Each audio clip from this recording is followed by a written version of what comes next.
Hello friends, mission IAS में आपका स्वागत है। आज हम विजन आईएएस के 17 दिसंबर वाले डेली करंट अफेयर्स डिस्कस करेंगे। So friends, let's move to the first article. Basically हमारा पहला आर्टिकल ग्रेट इंडियन बस्टर्ड से रिलेटेड है। ये यूपीएससी प्रीलिम्स में बार-बार क्वेश्चंस आते हैं और एनवायरनमेंट का बेहद ही इंपॉर्टेंट टॉपिक भी है। सो न्यूज किस लिए चर्चा में रहा है? तो basically wild life institute of India, इन्होंने एक प्रपोजल रखा था कि जितने भी पावर ट्रांसमिशन लाइंस है, यानी कि जिससे बिजली ट्रांसफर की जाती है एक जगह से दूसरे जगह, जो भी पावर ट्रांसमिशन लाइंस है जो ग्रेट इंडियन बस्टर्ड वाले हैबिटेट से क्रॉस कर रहे हैं या पास कर रहे हैं, वो सारे पावर लाइंस को अंडरग्राउंड किया जाए। लेकिन यूनियन मिनिस्ट्री ऑफ पावर और राजस्थान गवर्नमेंट ने इस प्रपोजल को रिजेक्ट कर दिया गया है। इसी से जुड़ा हमारा फर्स्ट न्यूज है। 2019 में एनजीटी ने भी एक ऑर्डर पास किया था जिसमें कुछ रिकमेंडेशंस दिए थे कि कैसे हम ग्रेट इंडियन बस्टर्स को प्रोटेक्ट कर सके। तो हम जानेंगे कि क्या रिकमेंडेशंस थे। तो उन्होंने पहला रिकमेंडेशन दिया था कि जितने भी पावर ट्रांसमिशन लाइंस हैं जो भी बस्टर्ड हैबिटेट से क्रॉस कर रहे हैं उनको अंडरग्राउंड किए जाए।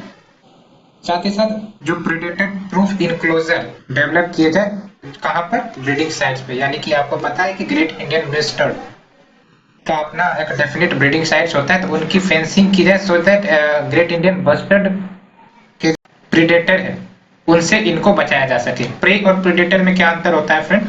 कि आपने चूहा और बिल्ली का नाम जरूर सुना होगा। तो जो चूहा होता है वो बिल्ली के लिए प्रे होती है और प्रेडेटर कौन हुआ? बिल्ली। यानी कि एक प्रकार से जिसे खाना है वो हो गया प्रेडेटर और जिसको खाएगा वो हो गया प्रे।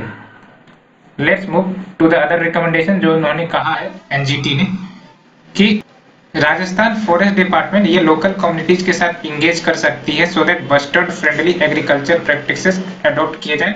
यानी कि वो क्रॉप्स ग्रो किए जाए उन रीजन में जो ग्रेट इंडियन बस्टर्ड प्रेफर करते हैं, सो दैट उनके जो फूड डिमांड्स है वो भी फुलफिल हो सके। और इसके लिए जरूरी क्या है कि जो लोकल कम्युनिटीज है जो एग्रीकल्चर प्रैक्टिस करती है उनको इंगेज किया जाए। along with disallowing new wind turbines and solar farms, यानी कि जो भी विंड टर्बाइंस या सोलर फार्म्स इस्टेब्लिश करने का जो प्लान है वो ग्रेट इंडियन बस्टर्ड के हैबिटेट से ना क्रॉस करे, जो लगभग 13,000 स्क्वायर किलोमीटर का एरिया कवर करता है in Rajasthan and Gujarat. The most important is about great Indian bustard. इसके बारे में जानना है फ्रेंड। ये एंडेमिक है इंडियन सब कॉन्टिनेंट में। सब continent is different from India. यानी कि जब हम इंडियन सब कॉन्टिनेंट की बात करते हैं इसमें इंडिया, पाकिस्तान, म्यांमार, भूटान ये सब भी आ जाते हैं। तो एंडेमिक है इंडियन सब कॉन्टिनेंट के, इंडिया के नहीं। ये आपको सेंट्रल इंडिया में तो मिलते ही मिलते हैं, साथ ही साथ वेस्टर्न इंडिया में भी मिलते हैं और ईस्टर्न पाकिस्तान में मिलते हैं। इंपॉर्टेंट साइट्स कौन से हैं जहां पर ये स्पीसीज आपको देखने को मिलती है? वो डेजर्ट नेशनल पार्क जो कि राजस्थान में है, नलिया गुजरात में, वरोरा महाराष्ट्र में और बेलारी कर्नाटक में। आपको याद क्या रखना है फ्रेंड्स? डेजर्ट नेशनल पार्क कहां पर है। ये लोकेशंस आपको याद रखने की जरूरत नहीं है, ये याद जरूर रखना है डेजर्ट नेशनल पार्क कहां है।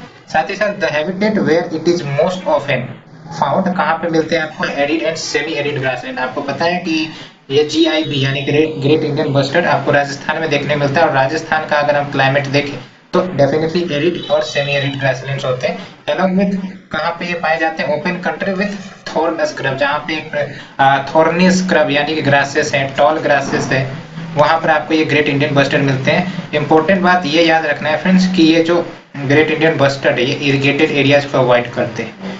साथ ही साथ ये उन स्पीसीज में से शामिल है जो government of India recovery programme चला रही है under integrated development of wildlife habitat, जो मिनिस्ट्री ऑफ एनवायरनमेंट के तहत प्रोग्राम है।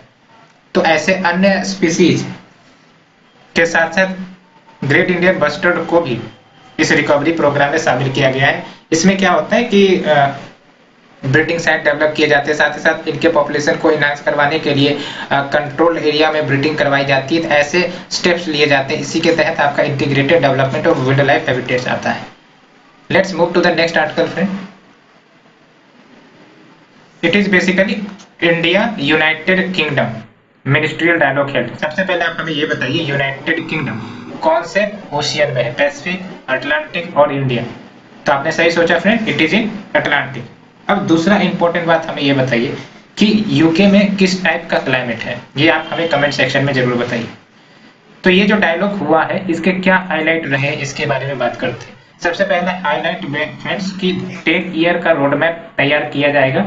साथ ही साथ यह भी डिस्कस किया गया कि कैसे इन दोनों देश के बीच के जो टाइज या रिलेशन है इनको आगे बढ़ाया जाए इन द पोस्ट ब्रेग्जिट इरा। आपको पता है जो यूके है वो यूरोपियन यूनियन से एग्जिट कर रहा है, उसके बाद कैसे रिलेशंस होंगे भारत के साथ, इस पर डिस्कशन किया गया है। ये जो रोड मैप तैयार किया जाएगा इसके तहत जो भी बातें कही जाएंगी उनको एक प्रकार से अडॉप्ट किया जाएगा जब ब्रिटिश के प्राइम मिनिस्टर यानी कि यूके के जो प्राइम मिनिस्टर है वो 26 जनवरी 2021 के प्रोग्राम में विजिट करेंगे, तभी इन रोड मैप के ऊपर डिस्कशन होगा या फिर एडॉप्टेशन होगा। ये रोड मैप किस ब्रॉड एरियाज को कवर करता है, तो बेसिकली इस रोड मैप में कहा गया है कि कैसे दोनों देश के बीच के जो लोग हैं उनके टाइज को बढ़ाया जाए, उनके कोऑपरेशंस को बढ़ाया जाए, ट्रेड एंड प्रोस्पेरिटी को कैसे बिल्डअप किया जाए, स्ट्रॉन्ग किया जाए, डिफेंस एंड सिक्योरिटी को कैसे बूस्ट किया जाए, as well as climate and health पर क्या डेवलपमेंट हो, इन सब पर बातें कही गई हैं इस रोड मैप में। अलोंग विथ इस डायलॉग के तहत ये भी कहा गया है कि इकोनॉमिक पार्टनरशिप डिपेंड किया जाएगा, as well as both sides recognise the importance of fast tracking the discussion on a trade deal. आपको पता है कि यूके और इंडिया के बीच एक स्ट्रॉन्ग ट्रेड डील होने वाला था, तो कैसे इन ट्रेड डील को जल्द से जल्द नेगोशिएट किया जाए इन पर भी बातें की गई है, सो दैट इकोनॉमिक पार्टनरशिप जो दोनों देश के बीच है वो डीपेन हो सके, इंप्रूव हो सके। साथ ही साथ ये भी बोला गया है कि comprehensive migration and mobility partnership agreement किया जाए, जिसके तहत जो भी स्टूडेंट्स या फिर प्रोफेशनल्स दोनों एक देश से दूसरे देश आते हैं, चाहे वो एजुकेशन पर्पज से आए या फिर वर्किंग पर्पज से आए, उनका स्विफ्ट मूवमेंट हो सके। तो याद ये रखना है कि ये जो comprehensive migration and mobility partnership agreement है ये किन दो देशों के बीच है, ये इंडिया और यूके के बीच होने वाला एग्रीमेंट है। बायलैटरल ट्रेड की बात करें दोनों देश के बीच, तो इसमें स्टडी राइज देखने को मिला है 2019-20 के बाद से, और अभी दोनों देश के बीच जो ट्रेड है वो अप्रोक्स $15.48 बिलियन है। इसको याद रखने की जरूरत नहीं है। India welcomed the United kingdoms Indo Pacific tilt. आपको पता है इंडो पैसिफिक टिल्ट में या इंडो पैसिफिक रीजन में अभी यूके भी इंटरेस्ट ले रहा है, और वो भी इस रीजन में एक प्रकार से अपनी पॉलिसी तैयार कर रहा है। इसकी बात भी आपने सुनी होगी। जो फॉरेन सेक्रेटरी है यूके का, उन्होंने बेसिकली कहा कि जो यूके ने पॉलिसी ऑफ डिसएंगेजमेंट बेसिकली जब ये ब्रिटिश इंडिया या इंडियन सब कॉन्टिनेंट को छोड़कर जा रहा था इंडिपेंडेंस के बाद, तो उन्होंने साफ साफ कहा था कि यहाँ पर अब किसी का डोमिनेंस नहीं चलेगा, ना किसी को डोमिनेट होने दिया जाएगा, ना ही हम खुद यहाँ डोमिनेट होंगे। तो इसी को बेसिकली उन्होंने टर्म दिया था पॉलिसी ऑफ डिसएंगेजमेंट। तो फॉरेन सेक्रेटरी जो यूके का है, उन्होंने कहा कि यूके ने जो ये पॉलिसी अपनाई थी 1960s और 1970s के दौरान, ये एक मिस्टेक था। अब इस मिस्टेक को सुधारा जाएगा कैसे, क्योंकि यूके खुद ईस्ट की तरफ फोकस कर रहा है, वो साथ ही साथ इंडिया के साथ अपने रिलेशंस को इंप्रूव करने का प्रयास कर रहा है एज ए की pillar in that strategy. UK is also exploring the option of joining the quadrilateral security dialogue quad in the post-Brexit era। अभी खबर ये आई है कि ये यूके भी हो सकता है क्वाड का मेंबरशिप ऑक्युपाई करे। आप हमें बताइए क्वाड में कौन कौन से वो 4 देश आते हैं, काफी ज्यादा न्यूज में रहा है friends. Let's move to the next article friend. It is about India seeks tariff renegotiation at the World Trade Organization। India ने हाल ही में बाउंड रेट्स को रीनेगोशिएट करने की बात कही है। बाउंड रेट का क्या मतलब हुआ, लेट्स से कोई प्रोडक्ट हम बाहर से इंपोर्ट करते हैं तो उस पर मैक्सिमम टैरिफ कितनी लगाई जाए, इसको हम बाउंड रेट कहते हैं। लेकिन WTO के तहत इसका एक प्रोविजन होता है, सो दैट वो जो नेशन है वो यूनिलेटरली इन टैरिफ रेट्स को चेंज ना करे और या और ग्लोबल ट्रेड को इन्फ्लुएंस करने का प्रयास ना करे। तो इसी से जुड़ा हमारा न्यूज है।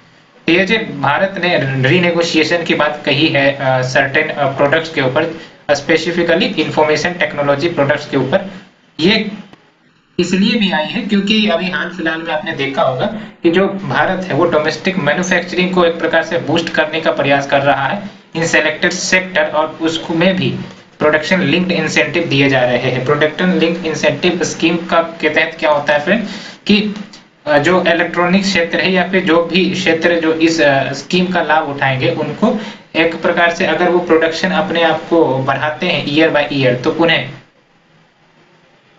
सर्टेन इंसेंटिव, फाइनेंशियल इंसेंटिव्स मिलेंगे गवर्नमेंट की तरफ से, तो इसी को प्रोडक्शन लिंक इंसेंटिव स्कीम का नाम दिया गया, so that domestic manufacturing in product का बूस्ट हो सके। तो अब जब इन प्रोडक्शन का मैन्युफैक्चरिंग भारत में होगा, तो ये जरूरी है कि ये प्रोडक्ट जब इंडिया के बाहर एक्सपोर्ट किए जाएंगे तो कोई दूसरा देश इन पर ज्यादा से ज्यादा टैरिफ ना लगा सके, इसीलिए भारत बाउंड रेट्स को नेगोशिएट करने का प्रयास कर रहा है। अगर हम टैरिफ की बात करें तो टैरिफ इज बेसिकली टैक्स। आपको पता है कि कोई भी प्रोडक्ट एक देश से दूसरे देश आता है तो या तो टैरिफ बैरियर लगाए जाते हैं या फिर नॉन टैरिफ बैरियर लगाए जाते हैं। Tariff barrier for example custom duties लगा दिए या कोई अन्य प्रकार का टैक्स, लेट से एंटी डंपिंग ड्यूटी लगा दिए, तो ये टैरिफ बैरियर होते हैं। नॉन टैरिफ बैरियर का मतलब हुआ कि हम टैक्स तो नहीं लगाएंगे लेकिन इनडायरेक्टली प्रोडक्ट्स को आने भी नहीं देंगे। कैसे? लेट से चाइनीज प्रोडक्ट्स है, इलेक्ट्रॉनिक प्रोडक्ट्स, अब हम उनके इंपोर्ट को कैसे रोकें? तो हम उन पर उनके प्रोडक्ट पर ये कहकर आरोप लगा दें कि बेसिकली नेशनल सिक्योरिटी को हैम्पर करता है, डाटा लीकेज का इश्यू आ रहा है, इसलिए हम आपके प्रोडक्ट नहीं लेंगे। तो इस प्रकार से नॉन टैरिफ बैरियर का ये एग्जांपल है। तो tariffs are tax levied on merchandise imports. Definitely tariff की मदद से अगर आप कोई भी प्रोडक्ट पर टैरिफ लगाते हैं जो विदेशों से आ रहे हैं, तो जो लोकली प्रोड्यूस्ड गुड्स हैं उनको एक प्रकार से एडवांटेज मिलेगा over similar goods which are imported and they raise revenues for government. तो इससे अगर हम टैरिफ बैरियर लगाते हैं तो इससे डेफिनेटली जो लोकल मैन्युफैक्चरिंग है उसको बूस्ट मिलता है, और साथ ही साथ जो रेवेन्यू है गवर्नमेंट की वो भी बढ़ती है। कैसे बढ़ेगी? अगर कोई प्रोडक्ट हम इंपोर्ट कर रहे हैं तो उससे जो रेवेन्यू जनरेट होगी वो बहुत ही कम होगी एज कम्पेयर टू जो इंडिया में अगर कोई प्रोडक्ट जनरेट हो रहा है तो उससे रोजगार भी जनरेट हो रहे हैं, उससे हाइयर रेवेन्यू भी सरकार को जनरेट होगी। तो ऐसे में टैरिफ्स या नॉन टैरिफ बैरियर लगा दिए जाते हैं। तो बाउंड टैरिफ रेट की बात मैंने कही थी कि maximum duty levels that government applies to imports from other WTO members, है ना। तो बाउंड टैरिफ रेट का क्या मतलब हुआ था कि मैक्सिमम टैरिफ्स जो एक गवर्नमेंट लगा सकती है उन प्रोडक्ट्स पर जो इंपोर्ट किए गए हैं from the other WTO members. और क्या वो मैक्सिमम टैरिफ हो, ये कैसे डिसाइड होता है? तो वो नेगोशिएशन के साथ डिसाइड होता है उन देशों के साथ जो इन प्रोडक्ट्स की लेन देन कर रहे हैं। जैसे इंडिया और USA के बीच कोई प्रोडक्ट्स है जिसका लेन देन हो रहा है, तो मैक्सिमम टैरिफ क्या लगाया जाए? तो इन दो देशों के बीच नेगोशिएशंस होंगे under the guidance of WTO। तो यही हुआ बाउंड टैरिफ रेट। और ये रेट मैंने जैसे बताया कि वेरी करता है country to country and commodity to commodity. Nations are permitted the flexibility to apply lower tariff levels of certain imported goods, but they may not exceed their boundary limit। तो इसमें कहा गया है कि जो देश है, जो WTO मेंबर के देश है, उनको ये फ्लेक्सिबिलिटी तो जरूर दी गई है कि वो लोअर टैरिफ लेवल्स लगा सकते हैं कोई इंपोर्टेड गुड्स के ऊपर, चाहे तो टैरिफ कम करके प्रोडक्ट्स को एक प्रकार से लोअर कॉस्ट पर अवेलेबल करा सकते हैं अपने सिटीजन्स को। लेकिन अगर मैक्सिमम लिमिट की बात कही जाए तो वो बाउंड लिमिट से ज्यादा क्रॉस नहीं कर सकते। ऐसा नहीं होगा कि मैक्सिमम बाउंड लिमिट अगर 50 रुपीज है तो वो government of the day 60 rupees कर दे और वो प्रोडक्ट्स को डिसइंसेंटिवाइज करे इंपोर्टेड कंट्री में। WTO रूल्स क्या है? तो बेसिकली WTO रूल्स एक प्रकार से WTO के तहत बनाया गया एक रूल है जो कंट्रीज को मदद करता है या अलाउ करता है कि बाउंड रेट्स को नेगोशिएट कर सके for products with substantial interest in export if the countries applied और current tariff is about to breach the bound rate.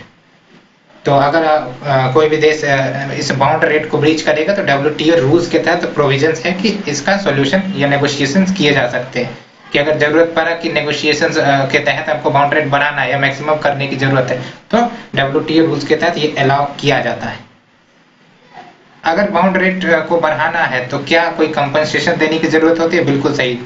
The country has to compensate to raise its bound rate to the exporting country through negotiation, है ना। तो जो भी देश renegotiate करना चाहता है, जैसे भारत ने रीनेगोशिएट करना चाहता है बाउंड रेट के ऊपर, तो भारत को कंपनसेट करना पड़ेगा उस देश के साथ जो वो प्रोडक्ट को एक्सपोर्ट कर रहा है।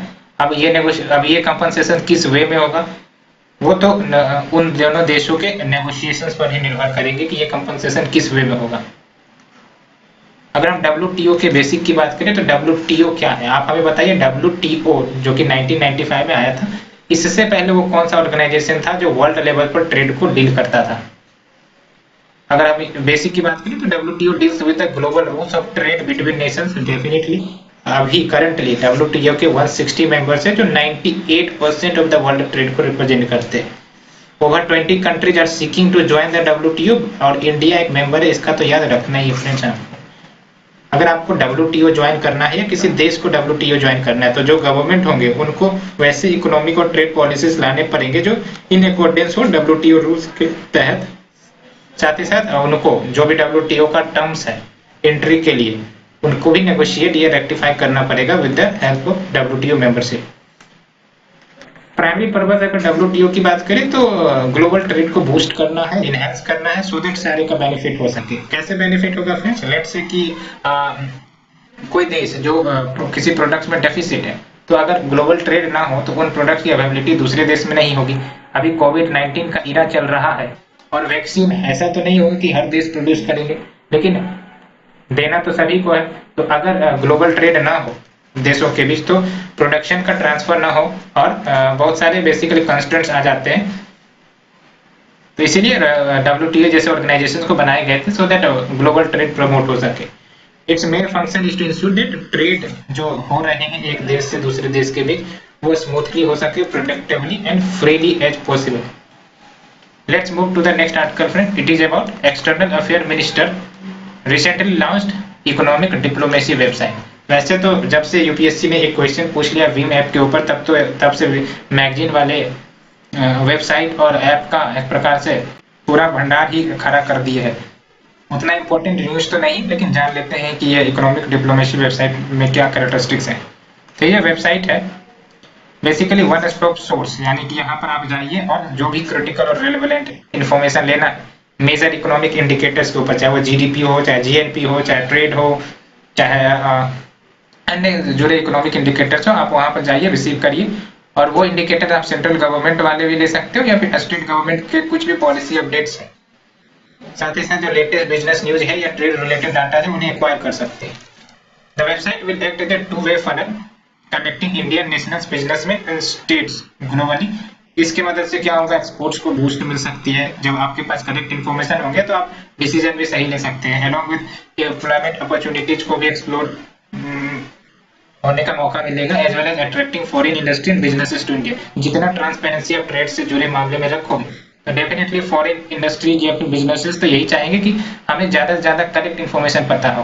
तो इन वेबसाइट के माध्यम से करेक्ट इन्फॉर्मेशन फॉरेन इंटरप्राइजेज को पता होंगे और वो चाहे तो भारत में अपने डिसीजन, इन्फॉर्म्ड डिसीजन के माध्यम से इन्वेस्ट कर सकते हैं।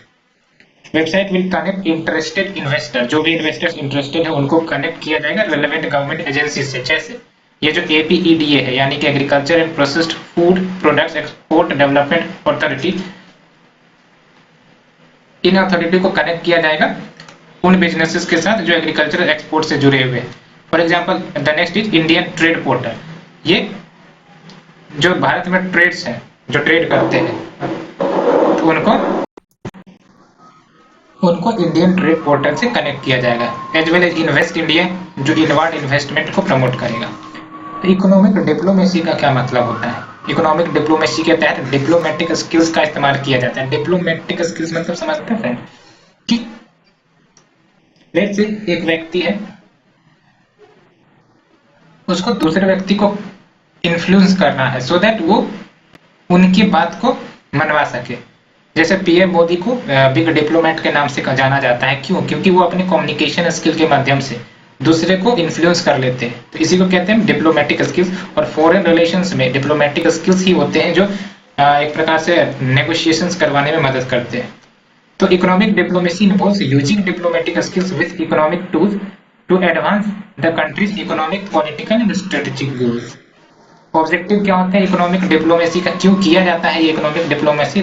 So that trade and investment promote हो सके, as well as multilateral trade negotiations हो सके, एनर्जी सिक्योरिटी हमारा फुलफिल हो सके, as well as political objectives through economic actions का रियलाइजेशन हो सके। Economic diplomacy and state division भी सेटअप किया गया है as an economic arm under ministry of external affairs. तो मिनिस्ट्री ऑफ एक्सटर्नल अफेयर्स के within economic diplomacy and state division setup किए गए हैं to fulfil this objectives of economic diplomacy so that foreign investment flow हो सके, bilateral trade देशों के बीच promote हो सके, टूरिज्म प्रमोट हो सके, योगा प्रमोट हो सके, as well as traditional Indian medicine.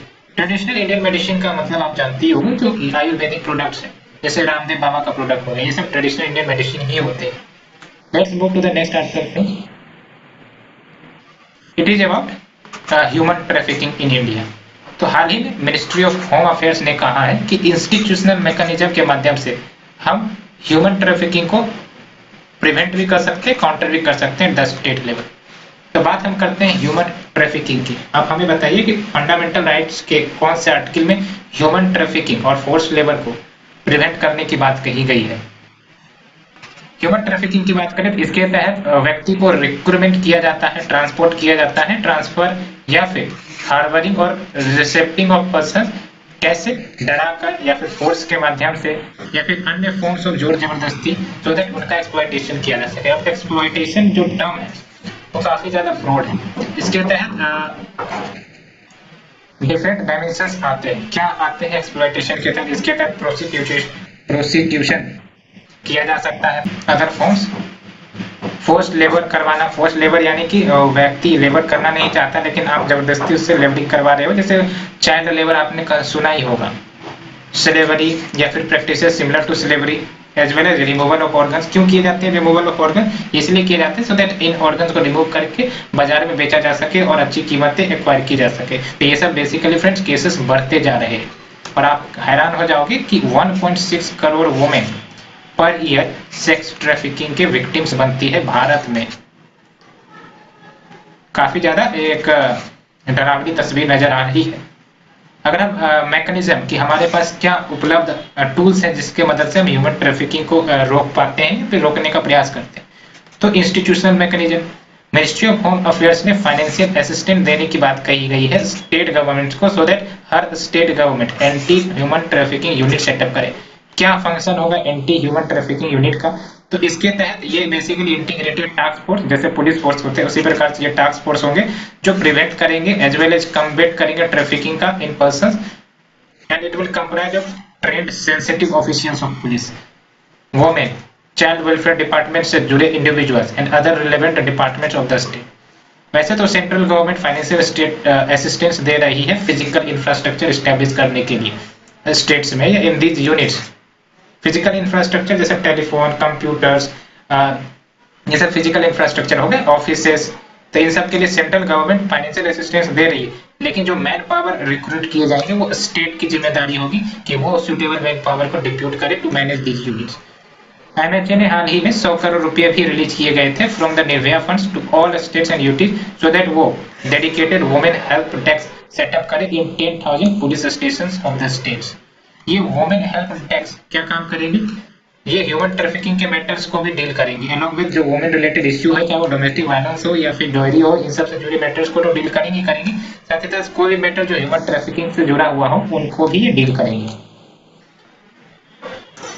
along with state level anti human trafficking unit setup किए जाएंगे, district level anti human trafficking unit setup किए जाएंगे, as well as police station में भी anti human trafficking unit setup किए जाएंगे in all states and UTs. ये भी बात कही गई है।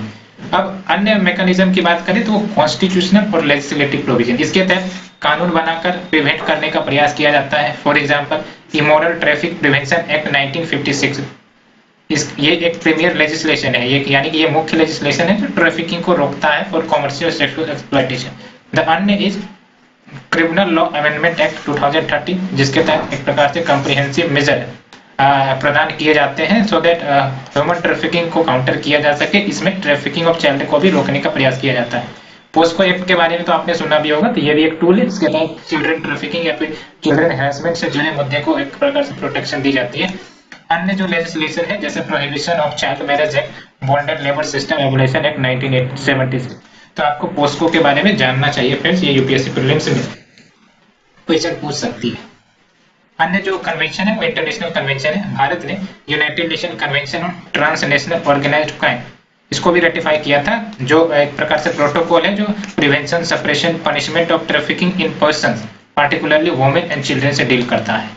इंडिया ने सार्क का एक कन्वेंशन जो कि prevention and कम्बेटिंग trafficking in women and children पर प्रोसिक्यूशन, इसे भी रेटिफाई किया है। ये याद रखिए फ्रेंड्स, यूपीएससी क्वेश्चन पूछ सकती है कि जो convention on preventing and कम्बेटिंग trafficking in women and children पर प्रोसिक्यूशन ये किस ऑर्गेनाइजेशन का है, तो ये सार्क का है, यूनाइटेड नेशन का नहीं है। Let's move to the shorter news friends. It is about regulatory sandbox. आपने रेगुलेटरी सैंडबॉक्स का जरूर नाम सुना होगा। इसके तहत क्या होता है फ्रेंड्स कि अगर कोई भी कंपनी हो या फिर इंस्टीट्यूशन हो, कोई न्यू प्रोडक्ट ला रही है, तो ऐसा तो नहीं होगा कि इन प्रोडक्ट्स को एकदम पूरे देश भर में इंप्लीमेंट कर दिया जाए, क्योंकि इसके रिपरकशंस हो सकते हैं। इसीलिए सबसे पहले इन प्रोडक्ट्स को एक कंट्रोल्ड इन्वायरमेंट में चलाए जाते हैं या फिर यूज किए जाते हैं, सो दैट जो भी इसके प्लस माइनस हो उसे आइडेंटिफाई किया जा सके और उसे अकॉर्डिंगली सुधार भी किया जा सके, सो दैट जो जब इसे फुल्ली मार्केट में लाया जाएगा तो इनके साइड इफेक्ट्स देखने को ना मिले और इसके अन्य जो नेगेटिव्स है उन्हें भी दूर किया जा सके। तो वही है regulatory sandbox refers to a system of live testing. पूरा टेस्टिंग किया जाता है न्यू प्रोडक्ट्स का या सर्विसेज का in a controlled environment for which regulators may और may not permit relaxation for the limited purpose of the testing. वही बात है फिर जो मैंने बताई। क्या बेनिफिट होते हैं अगर हम कोई प्रोडक्ट को कंट्रोल्ड एनवायरनमेंट में यूज करते हैं? तो no need for a larger and more expensive roll out. इसके तहत कि अगर इन प्रोडक्ट्स को अगर हम प्रॉपर तरीके से अंडरस्टैंड करें, इनके प्लस माइनस को अंडरस्टैंड करें, तो मार्केट में आने से पहले जो भी इनके चैलेंजेस है वो दूर हो जाएंगे और जो भविष्य में हो सकता है कोई साइड इफेक्ट निकल आ सकते थे, जिसके कारण ये पूरे प्रोडक्ट्स के जो कॉस्ट होंगे वो भी रिकवर ना हो सके, इसलिए इनको एक्सपेंसिव या कॉस्टली परिणाम से बचाया जा सके। along with better management of risk as well as relaxation in regulatory and legal requirement। हाल ही में आरबीआई ने रेगुलेटरी नॉर्म्स को रिलैक्स किया है, यानी कि कम किया है for its regulatory sandbox initiative. आपको पता है आरबीआई समय दर समय एप्स बनाती है, वेबसाइट्स या फिर कुछ न्यू प्रोडक्ट्स लॉन्च करती है, सो दैट डिजिटल पेमेंट्स को इनहांस किए जा सके, लेकिन उसके डिमेरिट्स भी हो सकते हैं। इसलिए प्रॉपर इन टेस्टिंग और साइड इफेक्ट्स के जो डाटा है उनको एनालाइज किया जाता है, सो दैट नुकसान होने से बचाया जा सके भविष्य में। तो अभी हाल में आरबीआई ने इस रेगुलेटरी नॉर्म्स को रिलैक्स किए हैं, इसी से रिलेटेड न्यूज है। As well as reducing net worth requirement to Rs 10 lakh from 25 lakh earlier. Partnership firms and limited liability partnership, जिसको एलएलपी भी कहते हैं, इनको भी अलाउ किया गया है रेगुलेटरी सैंडबॉक्स में पार्टिसिपेट करने के लिए। The next news is about national hydrology project. ये प्रोजेक्ट जल शक्ति के द्वारा लॉन्च की गई है। हाल ही में मिनिस्ट्री ऑफ जल शक्ति ने mid term review of the national hydrology project का किया है। क्या है ये नेशनल हाइड्रोलॉजी प्रोजेक्ट, इसकी बात करते हैं। ये प्रोजेक्ट 2016 में लॉन्च की गई थी और ये सेंट्रल सेक्टर स्कीम है। इसके तहत only central government will be responsible for funding the scheme और ये 8 साल तक चलेगा। इस प्रोजेक्ट के तहत जो भी वाटर रिसोर्सेज से जुड़े इंफॉर्मेशन है उनको इंप्रूव किए जाएंगे, उनको और ज्यादा ब्रॉड किया जाएगा, एज वेल एज रिलायबल यानी कि भरोसेमंद ट्रस्ट इंफॉर्मेशन वाटर रिसोर्सेज से जुड़े देखने को मिलेंगे, so that targeted water resource management institution जो हमारे देश में उनको या उनके कैपेसिटी को स्ट्रेंथन किया जा सके। इसके तहत डायरेक्ट बेनिफिशरीज के 2 ग्रुप्स होंगे। पहला सेंट्रल और स्टेट इम्प्लीमेंटिंग एजेंसी जो surface and ground water planning या फिर मैनेजमेंट में जुड़े हुए हैं। दूसरा जो यूजर्स होंगे जो वाटर रिसोर्स इंफॉर्मेशन सिस्टम का इस्तेमाल करके पता लगा पाएंगे कि कहीं पानी है या नहीं है, कितना लेवल है, क्या पॉल्यूशन लेवल है, क्या कंटामिनेशन लेवल, इन सब का पता लगा सकता है। Let's move to the next article friend. It is about financial stability and development council. हाल ही में फाइनेंशियल स्टेबिलिटी डेवलपमेंट काउंसिल ने मेजर्स डिस्कस किए जो नेक्स्ट बजट में लिए जा सकते हैं, सो दैट ग्रोथ को बूस्ट किया जा सके along with maintaining financial stability. अब हम इस काउंसिल की बात करते हैं, इंपॉर्टेंट है friends prelims point of view से। इसको 2010 में सेटअप किया गया था, सो दैट स्ट्रेंथन किया जा सके, इंस्टीट्यूशनलाइज किया जा सके mechanism for maintaining financial stability. Financial stability maintain करने का मतलब ये है कि जो भी हम एक्सपेंडिचर करते हैं और जो इनकम सोर्स हमें प्राप्त होते हैं उन दोनों के बीच बैलेंस हो सके, सो दैट डेफिसिट को कम किया जा सके। इसी को हम फाइनेंशियल स्टेबिलिटी भी कहते हैं। along with enhancing inter regulatory coordination promoting financial sector development। ये याद रखना है कि जो एफएसडीसी के चेयरमैन होते हैं वो पीएम नहीं फाइनेंस मिनिस्टर होते हैं और जो मेंबर्स होते हैं वो minister of state in charge department of economic affairs साथ ही साथ जो भी फाइनेंशियल सेक्टर रेगुलेटर्स हैं, चाहे वो आरबीआई है, सेबी है, पीएफआरडीआई, आरडीएआई है, आईबीबीआई है, इन सब के जो हेड्स होते हैं वो भी इनके मेंबर्स होते हैं, as well as secretaries to the various department. आपको क्या याद रखना है, चेयरमैन के बारे में याद रखना है कि ये जो फाइनेंशियल सेक्टर रेगुलेटर्स है वो भी मेंबर होते हैं इसके, ये याद रखना है। Let's move to the next article. It is about Bangabandhu Sheikh Mujibur Rahman. तो क्या न्यूज है कि यूनेस्को ने डिसाइड किया है कि इंटरनेशनल प्राइज लॉन्च करेंगे in the field of creative economy in his name. इन्हीं के नाम पर बेसिकली इंटरनेशनल प्राइज लॉन्च किया जाएगा और दिए जाएंगे कौन से फील्ड में, क्रिएटिव इकोनॉमी के फील्ड में। इनकी बात करें मुजीबुर रहमान की, तो ये फाउंडिंग लीडर है बांग्लादेश के और कंट्री के पहले prime minister. Let's move to the next article. It is about prime minister's special scholarship scheme. Basically all India council for technical education AICTE इन्होंने डिसाइड किया है कि 20,000 का जो इंस्टॉलमेंट है उनको दिया जाए एज ए मेंटेनेंस अलाउंस, जो PMSSS के तहत दिए जाते हैं। तो बात करते हैं इस स्कीम की, PMSSS इसे 2010 में लाया गया था सो दैट जो यूथ है जम्मू एंड कश्मीर के और लद्दाख के, उनके कैपेसिटीज को बिल्ड किया जा सके। कैसे बिल्ड किया जाएगा, जब हम उनको एजुकेट करेंगे, जब हम उनको एम्पावर करेंगे कि वो एजुकेशन की तरफ आगे बढ़े।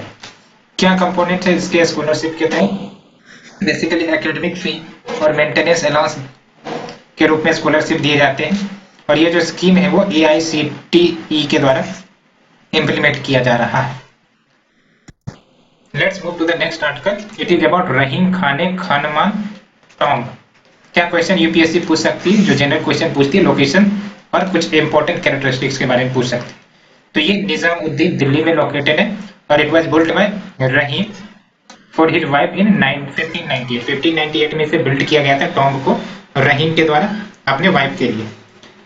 क्या खास फीचर है, bulbous dome, canopies, arches, charbagh pattern basically इसके तहत आपका स्टॉम्ब होगा और चारों तरफ गार्डन होगा, इसी को कहते हैं चारबाग पैटर्न। ये कैरेक्टरिस्टिक फीचर है। साथ ही साथ रेड सैंडस्टोन का इस्तेमाल किया गया है, मार्बल का इस्तेमाल किया गया है इस टॉम्ब को बनाने में।